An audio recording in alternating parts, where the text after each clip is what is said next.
see here. There are, most significantly, one of the things you need to understand is what the difference is between the Uniform Commercial Code and common law, because as you can probably figure out, there's some overlap here. We've talked about contracts, forming deals, forming sales of something. So how do we know the difference? We have two different bodies of law. We have a common law on contracts and we have a Uniform Commercial Code. How do we know when to apply them and what's the difference between the two of them?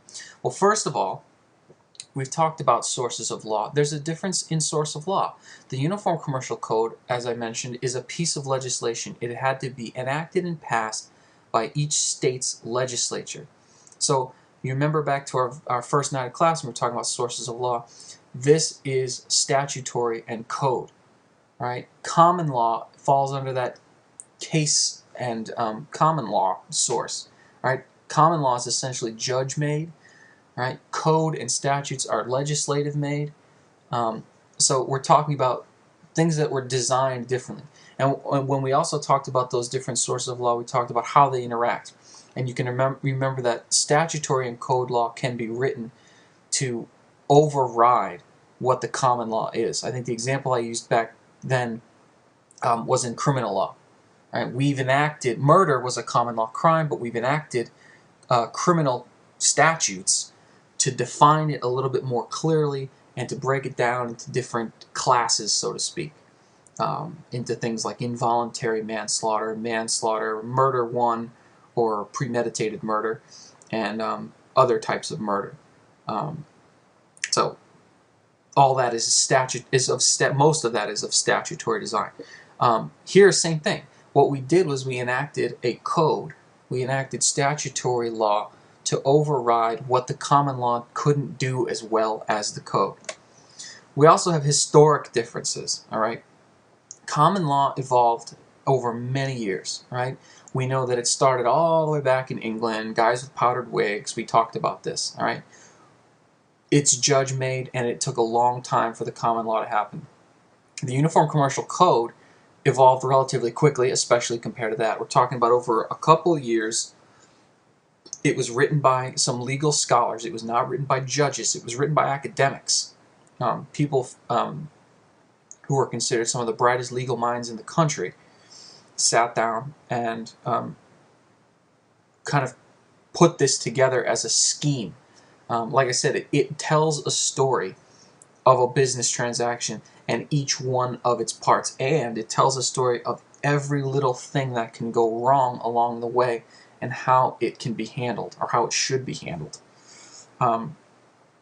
So, of course, now in the United States, with the common law at the state level, each state has the opportunity to interpret the common law a different way and go a different direction with it. So that also makes a historical difference. The Uniform Commercial Code, because it's uniformly enacted, the same words, the same statutes, how the state of Wyoming interprets a section of the Uniform Commercial Code is relevant here in Maine, because we have the same statute. It's exactly the same wording. So here's what I mean by that. If you get sued for a business transaction and you go into court and you need some legal authority to support your argument that you should win the case, and Maine has never looked at that particular section of the code before, that's okay. You can take a look and see how New York or Pennsylvania or Illinois, California or Hawaii, how their courts have interpreted that same statutory language, and that's relevant here in Maine because we've all enacted the same uniform commercial code, and the idea in the code is that it be uniform, that it be interpreted the same way. So you make that argument in court, say, look, Judge, the state of Maine certainly has the power and the ability to interpret its own statutes. That's why we have a court system, but the idea behind the code is that we all do it the same way. So why shouldn't we interpret it the same way that this other court has? Now, that's an argument you could make. I can't guarantee you would win, but I can tell you that it's a pretty smart argument. The most important difference, however, between the Uniform Commercial Code and common law is in its jurisdiction. Jurisdiction is just another way of saying what power it has. All right, juris, the root word of that means law. Diction, of course, means speaking. So if you have jurisdiction, you have the ability to say what the law is, or the way I like to put it, you have the ability to lay the law. All right, you have the ability to say this is what it is. So in what situations does the common law have jurisdiction, and in what situations does the Uniform Commercial Code have jurisdiction? That's the most important difference. All right. When you're dealing with a contract or a transaction scenario, the critical question is this a sale of goods? All right. If it is a sale of goods, it is governed by the Uniform Commercial Code. So that's a critical step when you're looking at a contract situation. All right. Of course, the million-dollar question is, what is a good then? How do we know if it's a sale of goods? What I've done here is I've copied and pasted for you, because the Uniform Commercial Code is available online through, I think, Cornell. Cornell University has a law library online where you can get a ton of legal information. I don't recommend you spend a ton of time there because, again, this is not a class in legal research, and that might be a waste of your time. But if you do a Google search, you'll probably find the Uniform Commercial Code, all of it, through Cornell. And this is what the definition of goods is in the Uniform Commercial Code. Now, there's a lot of gobbledygook there, and you can read it if you want and try to make some sense of it. I like to put it this way, all right? Goods. We're talking about tangible, movable items. So look around you right now. Where I'm sitting, I'm looking at a computer. I've got books. I've got pens, pencils. I've got a coffee mug. I've got a printer. All of these things are goods. The desk that I'm sitting at, the chair I'm sitting on, are all goods. Anything you can pick up and move with your hand is probably going to be a good. All right, so we're talking about a huge amount of things that are sold on a daily basis that you purchase in your life on a daily basis, are all considered goods, and those transactions are all governed by the Uniform Commercial Code. All right. Sometimes it's easier to understand what is a good by looking at the very short list of things that are not goods. All right, and here's that list. Real estate. All right. When you think back to our discussion about common law rules for contracts, a lot of the examples I gave you in class were, I will sell you my house. I kept saying sell the house, sell a house, sell a house. The reason why is because that is the number one transaction that occurs that is not governed by the UCC, still governed by common law and always will be. Real estate, land, all right? Land is not a good. The house that sits on land is not a good, all right? Your car that you park in the driveway, that's a good. The driveway itself is not a good, all right? Valuable paper, and I don't mean Dunder Mifflin paper. I mean stocks, bonds, securities. If you're trading in cash, which they do, selling one country's cash for another, speculating that, the values are going to change to make money. Those transactions are not governed by the Uniform Commercial Code. All right, stocks, bonds, and securities are not goods, even though those are actually. I mean, when you buy stock, technically, I mean, nowadays you go on E-Trade and you open an account and you buy it that way, but what you're supposed to get when you buy stock is a stock certificate that's worth one share of stock in, Apple computers or whatever. And you're supposed to be able to have that, hold it, put it in a safe or a safety deposit box. And that's the classic, image of what it is when you buy stock. Not necessarily the case anymore. But even though you technically do have those tangible stock certificates, not goods. Services. Services are obviously not goods. Another example I continually used in our class is to say, I will mow your lawn, I will paint your house for $100 or whatever, because those are services.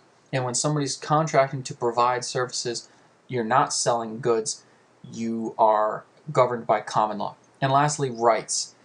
We talked about tickets. If you're going to a Red Sox game, if you're going to a movie, what you've purchased is not a ticket. A ticket in itself is a tangible item, but that's not what you're buying. What you're actually buying is the right, a license to inhabit a certain seat in Fenway Park or in a movie theater for the duration of a movie or a baseball game or whatever. So you're purchasing the right to be there. right? So those types of things, not goods. You can also purchase other types of rights, intellectual property rights. If you're buying or selling, for that matter, publishing or songwriting credits for music, you know, you're not actually selling the CD itself. Selling a CD is a good, but when you're selling publishing rights and those kinds of things, or songwriting credit, which happens all the time, then you're selling something that's not tangible, it's not movable, it's governed by common law, not the Uniform Commercial Code. Okay. A couple other important concepts that we're going to come back to under the Uniform Commercial Code that are a little bit, well, whether or not they're different. Some of them are different, some of them are completely ignored altogether by common law. For example, the concept of a merchant, right? Merchants is an important concept in the common law. We're talking about somebody who deals in goods of a kind, all right?